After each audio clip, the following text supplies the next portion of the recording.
Nuestro siguiente ponente nos va a hablar de un ejemplo concreto en el tema del uso de los antibióticos de manera responsable en sanidad animal, en la clínica de pequeños animales. Él es Salvador Cervantes, es veterinario clínico de pequeños animales, miembro del Comité Científico del Grupo de Estudio de Medicina Felina de ABEPA y miembro de la Sociedad Internacional de Medicina Felina. Además, es autor del libro Geriatría Canina y Felina y se define a sí mismo, cosa que a mí me encanta, como un enamorado de la medicina, especialmente a la hora de sanar gatos. Este año ha colaborado además en la redacción de las guías GRAM para el uso racional de antibióticos a nivel europeo. Salvador, cuando quieras. Bien, hola, buenos días. Muchas gracias a todos por estar hoy aquí. Muchas gracias a la Agencia del Medicamento por pensar que podría ser interesante que un veterinario de pequeños animales hoy estuviera aquí y pudiera dar su opinión. Además de mi opinión, vamos a intentar explicar el ejemplo que hemos seguido en nuestros centros en los últimos años. Y especialmente quisiera agradecer a Concha de la Agencia del Medicamento que me vio y pensó que, bueno, que sí, que podía ser compatible hoy estar aquí. ¿De acuerdo? Vamos a empezar. Os voy a explicar un poquito, que vamos a hablar en este ratito, de dónde sale todo esto, de dónde sale esta inquietud en nuestros centros.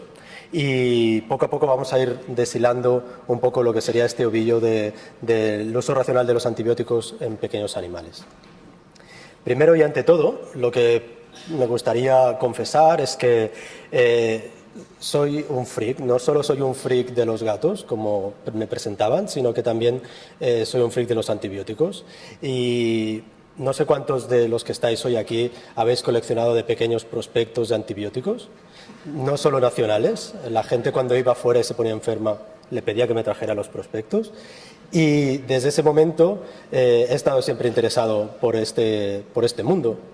Luego me he dado cuenta que a nivel veterinario somos muy pocos los freaks de los antibióticos.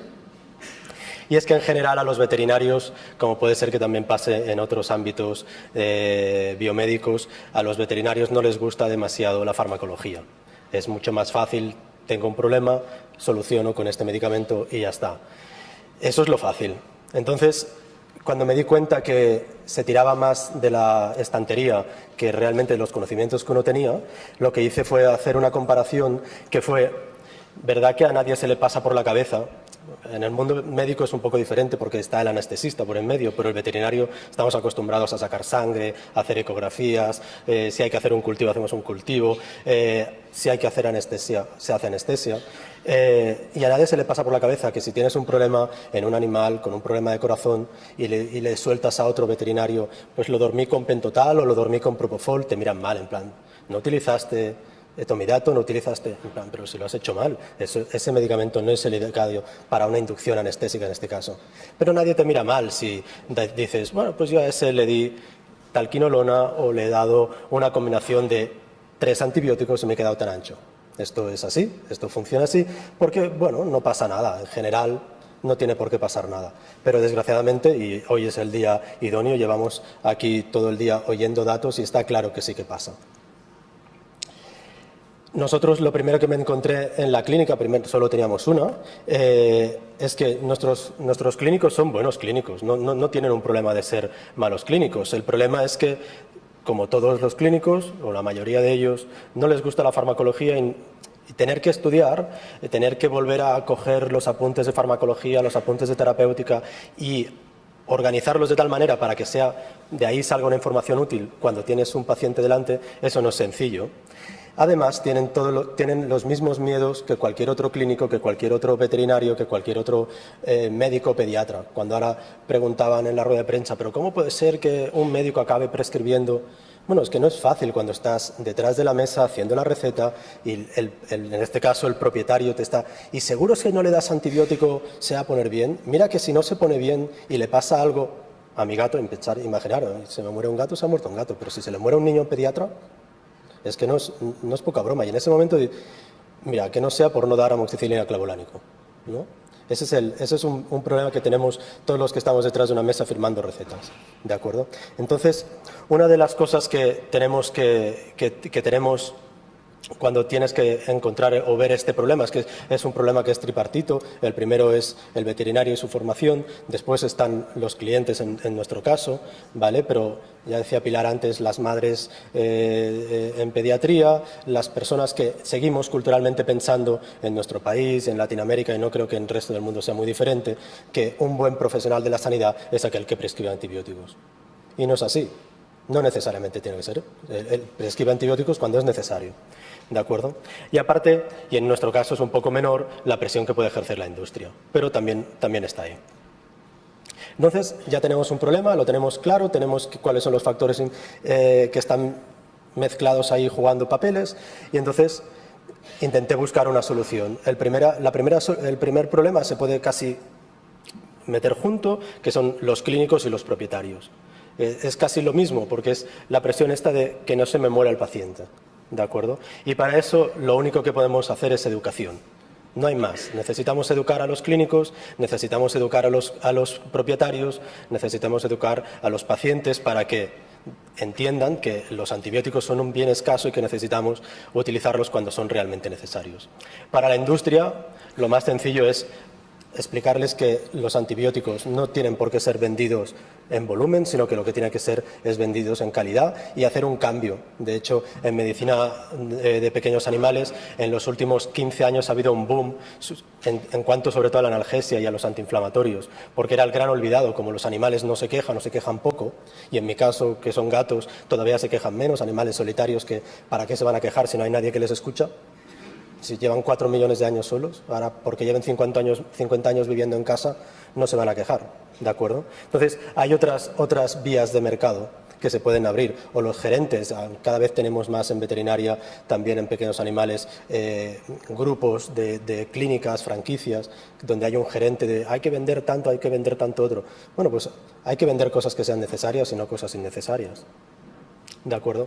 Entonces, bueno, aparte de eso, ¿qué más podemos hacer? ¿Qué podemos hacer para que cuando un antibiótico se vaya a recetar, se vaya a recetar bien? Y es que a los clínicos de nuestros centros, los que les obligamos, si se puede decir así, es que antes de recetar un antibiótico contesten las siguientes preguntas. Lo primero, ¿está demostrado que hay una bacteria detrás del cuadro clínico? ¿Lo has demostrado? ¿Has hecho alguna prueba? No, es que tiene fiebre. Bueno, pues para eso están los antitérmicos, ¿no? Es que es una otitis. Bueno, pues es una otitis, hace una citología. Afortunadamente, los veterinarios de pequeños animales no tenemos, en este sentido, desde el punto de vista económico sería ideal tener pacientes cada 10 minutos, pero podemos dedicar media hora más o menos a nuestros pacientes. Tienes tiempo suficiente de coger una muestra, un hisopo y hacer una citología. Puedes demostrarlo y tienes toda la información. La información no solo es la información que viene del antibiótico, la información a la hora de prescribir, necesitas la información del antibiótico, pues las cualidades farmacocinéticas y farmacodinámicas del antibiótico, pero después qué paciente tienes delante, tiene alguna enfermedad, no la tiene, tiene alergias, no la tiene, es demasiado pequeño, es demasiado grande, está lactando, no, lo puedo dar. Y finalmente, ¿cuál es el patógeno que tengo? ¿Ese patógeno va a ser sensible a lo que tengo? Al menos que sepamos 4 cosas del patógeno que tenemos, que no demos todos los antibióticos, porque en gran mayoría pasa en pequeños animales, de dar antibióticos siempre de forma empírica. Y la forma empírica está bien para un momento, pero hay que invertir tiempo y dinero y esfuerzos para que lleguemos a algo más que esa forma empírica, ¿de acuerdo? Y finalmente, si has respondido afirmativamente a todas las preguntas, aún así puedes evitar el uso de los antibióticos, porque a lo mejor estamos frente a una otitis que podemos arreglar con antisépticos tópicos, o pensar que en veterinaria de pequeños animales las 2 grandes áreas donde se utilizan los antibióticos son la piel y la orina, ¿de acuerdo? Son problemas urológicos y problemas dermatológicos, y en estos 2 casos son realmente muy fácil demostrar que hay una bacteria ahí o no. Realmente muy fácil. Entonces, ¿podemos tratar esto de otra manera? Todos los que son problemas de piel, si no son de piel de dermatitis profunda, se pueden tratar con antisépticos, con champoterapia, incluso se pueden hacer en gatos. Lo estamos haciendo en la Clínica Felina en Barcelona, lo estamos haciendo utilizando espumas, lociones, champús en seco, champús en gatos que se dejan, que no son tantos, ¿de acuerdo? Y estas preguntas las obligo, digamos yo como responsable, como abogado de los antibióticos en nuestros centros, a que las piensen porque están sometidos a que en cualquier momento, como me pase yo por allí, les voy a preguntar. Y eso les asusta. Les asusta porque, bueno, es que, claro, es que siempre es que al final he utilizado porque solo es un gato malo, que no voy a poder medicar de otra manera. Ya, pero es que este antibiótico que has elegido no va a funcionar. Entonces, ¿para qué me eliges este antibiótico en este momento si sabemos que no va a funcionar? ¿Por dar algo? ¿Por quedarte tranquilo? Pues ya no estás tranquilo porque estoy yo aquí. ¿Vale? Claro, no le puedes pedir todo esto a un clínico, le puedes pedir esto a un trabajador tuyo, pero le tienes que dar herramientas para que cumpla. Y esas herramientas básicamente son las que ves en la pantalla, son las citologías y tinciones.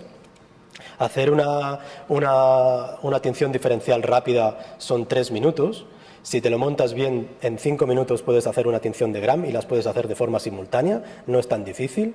Y ya puedes tener 2 cosas importantísimas que son la forma y el color, ¿no? Si son Gram positivos, si son Gram negativos, si son cocos, si son bacilos. Y solo con eso ya hemos dejado aparte lo de la receta del antibiótico empírico.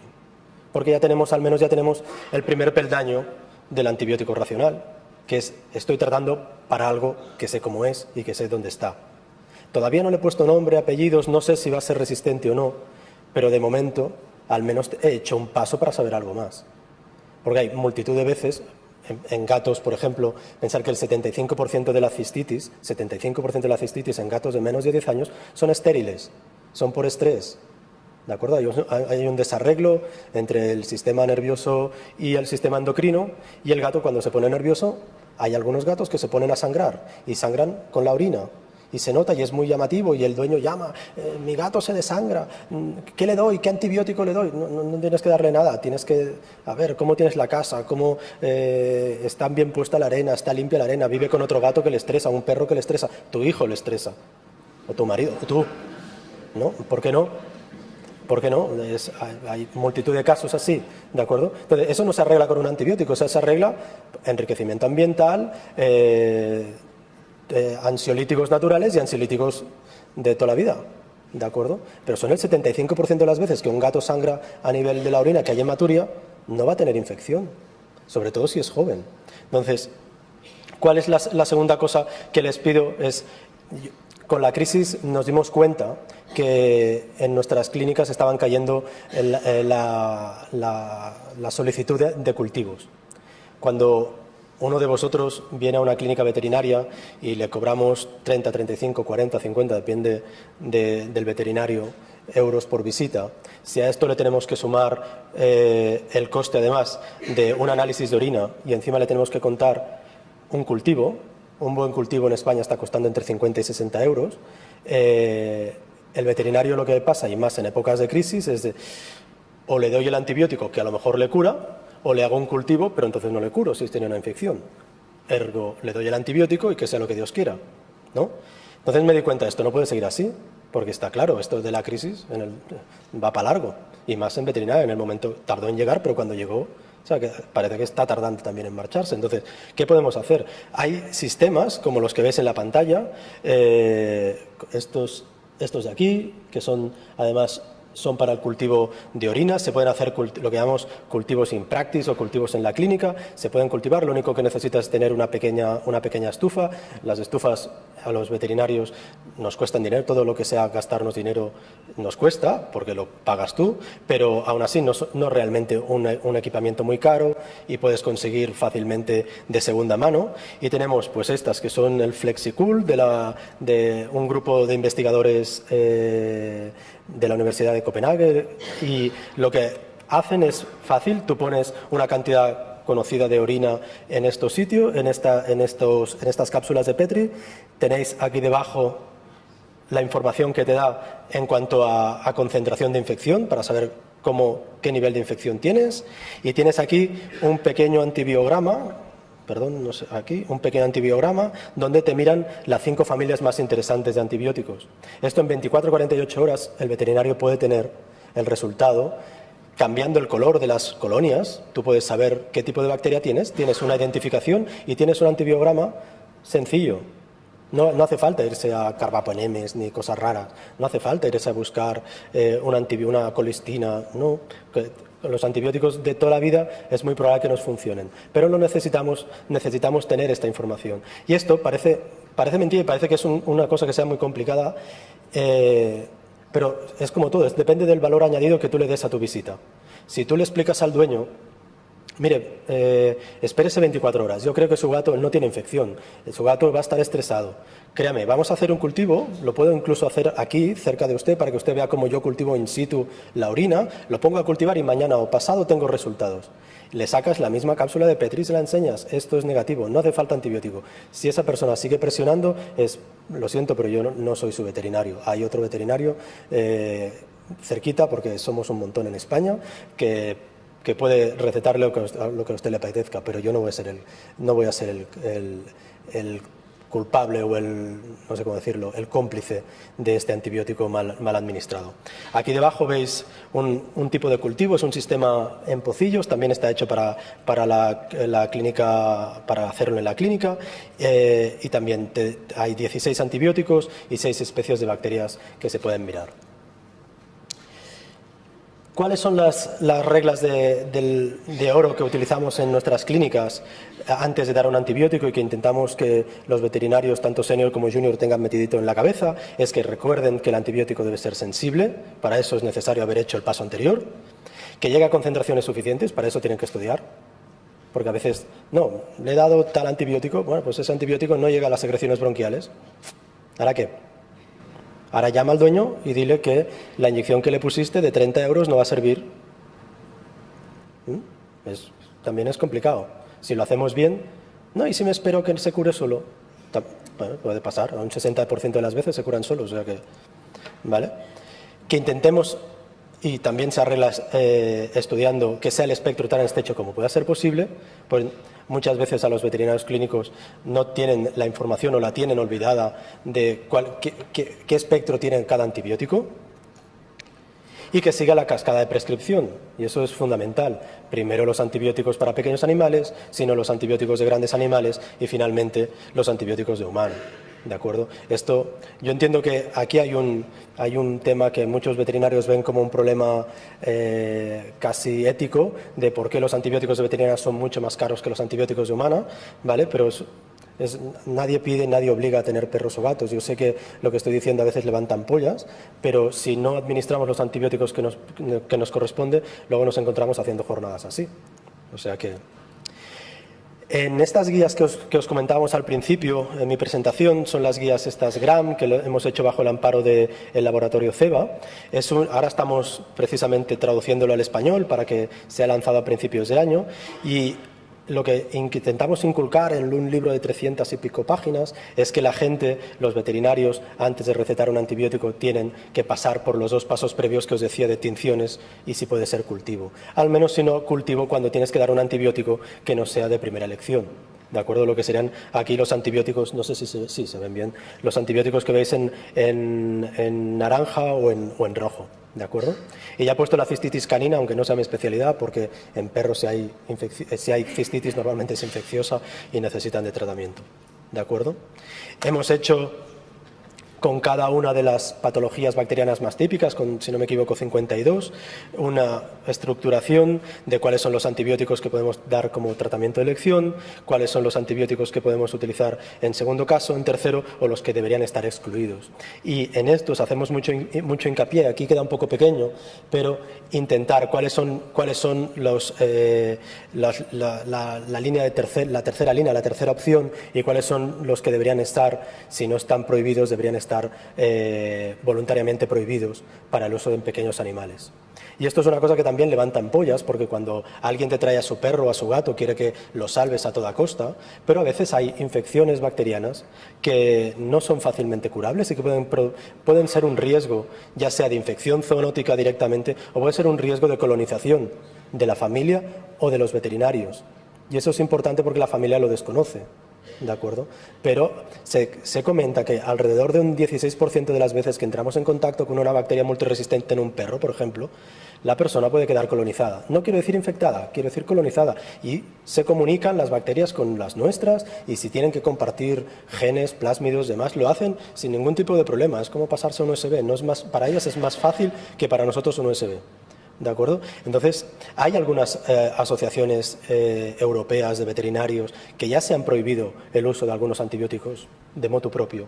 De si esto pasa, nosotros no vamos a tratar este animal y, sintiéndolo mucho, si no podemos utilizar un tratamiento quirúrgico o un tratamiento antiséptico, lo que vamos a recomendar entonces es, para el bien del animal y de la familia, sacrificar, eutanasiar al animal.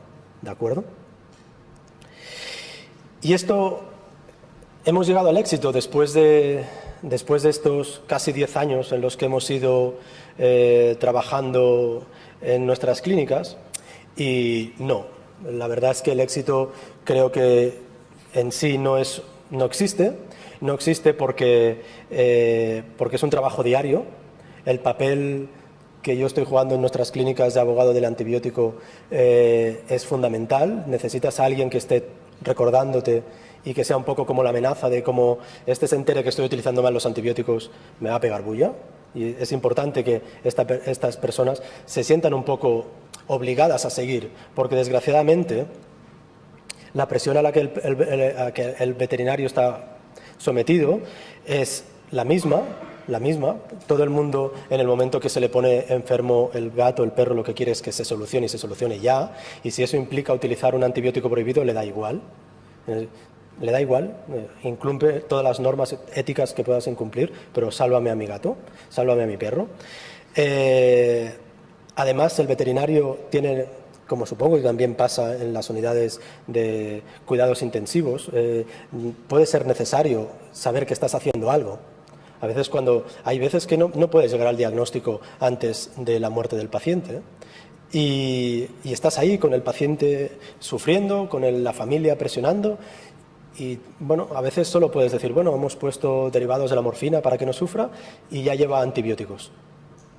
Y dices, bueno, esa sensación de estoy haciendo algo, en un caso así no es muy importante de cara a las resistencias, pero en los casos donde los antibióticos se van a prescribir en casa sí que es importante, porque esos casos son muchos más que el caso que te viene y está en una UCI. ¿De acuerdo? Además, pensar que desgraciadamente la forma más fácil de prescribir antibióticos no es la mejor, pero es la más cómoda, es la más rápida y desgraciadamente todavía no os diré la más aceptada, quizá aquí aceptado queda un poco grande, pero sí que es bueno, lo que os comentaba de los anestésicos. Podríamos estar en un congreso de veterinaria, estar presentando unos casos de nefrotomías, hemos abierto no sé cuántos riñones, hemos hecho no sé qué, hemos puesto no sé qué catéteres especiales, tal y cual, y hemos dado 15 días, 3 semanas, un mes de cobertura antibiótica, cuando sabemos que la cobertura antibiótica no es necesaria. Y nadie va a levantar la mano y decir, oye, eso no se tiene que hacer. La cobertura antibiótica como mucho dura 24 horas, 48, si tienes unos implantes de no sé qué, pero hay unas normas establecidas. Entonces, creo que casi podemos decir que sigue siendo la manera más aceptada en el mundo veterinario clínico del día a día. ¿De acuerdo? Y, en principio, creo que esta es lo que llamamos mi meta volante. No me lo he tomado, ni creo que nadie se lo pueda tomar como un éxito total. Esto es, hemos llegado, pero tenemos que seguir trabajando hasta que los antibióticos se utilicen todos bien. Eso va a ser muy complicado, pero tenemos que hacerlo. Y decir que en los años que hemos estado aplicando estas normas, hemos llegado a reducir un 75% el consumo de antibióticos en nuestros centros. Y esto me llama la atención porque coincide un poco con los datos que estaban hablando de medicina humana sobre cuántos antibióticos están mal prescritos, cuánta gente toma antibióticos y no necesitaba antibiótico, porque de hecho no son tan diferentes de los que estamos utilizando y los problemas que os he descrito no son tan diferentes de los problemas que un médico de atención primaria o un pediatra se pueden encontrar. ¿De acuerdo? Nada más, yo creo que si no tenéis, no sé si he ido demasiado rápido, ¿no? ¿Ha ido bien? Perfecto. Si no lo hacéis, pensar que los diferentes, aquí mis hijos y mi señora, también, ella es la cirujana, que si no lo hacemos por nosotros, si no lo hacemos porque las resistencias a los antibióticos pueden ser un problema para la salud humana, los veterinarios estamos obligados a crear conciencia, a que esos animales, que también son parte de la familia y que a veces hay gente que se los quiere más que las personas, esos animales pueden ser fuente de problemas, ¿de acuerdo? Y que esos animales también merecen unos antibióticos bien recetados, ya sean por los animales, ya sea por nosotros o por la futura generación, para que sigan pudiendo gozar de los antibióticos durante muchos años. Gracias.